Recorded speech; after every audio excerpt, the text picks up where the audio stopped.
Let me tell you my story. Reka mbabwire inkuru yanjye yo.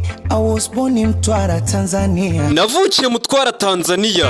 Uko village Chitohori. Mu cyaro cya kure cya Chitohori.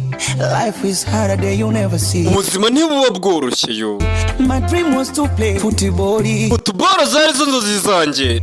That was before my music career. Aho hari imbere yuko ntangira kariyeri y'umuziki yo. My daddy, I'm sorry. Data umbabarire. You was so disappointed I couldn't see. Ko natangiraga umuziki data aramutengushye nanjye ndabibona. Started my hustle when I was 19. Haso zanjye zatangiye ubwo nari mfite imyaka 19. My life like a movie, I was always in the scene. Ubuzima bwanjye bumeze nka filime ngiye nahoraga nibereye mu nyanja. They said I couldn't make it back every. Naba bisura bazi bajyaga bambwira ngo ntago nshobora kubona kongera kubisubiza ku murongo yo.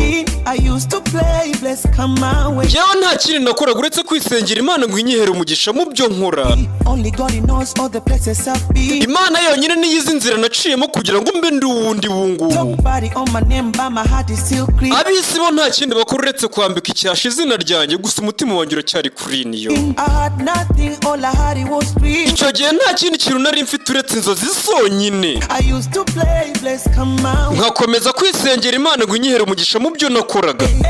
Now I make my paper. None ubu dore natangiye gukorera ibiceri yo. My family. Natangiye guhesha umuryango wanjye umugisha yo. You can make your paper. Nawe wakorera amafaranga yawe mwana. In the bless your family. Umuryango wawe ugaterwa ishema no kuba warakubyaye. Never, never, never. Never, never, never. We ntuzigere ucika intege ngo uve ku bintu yo. Please don't stop, keep going. Uzakomeza ujye mbere yo. Mungere nanone kurashoshera banyu kandi ariko ifurushiya inshuti zawe ziyibone. Yeah.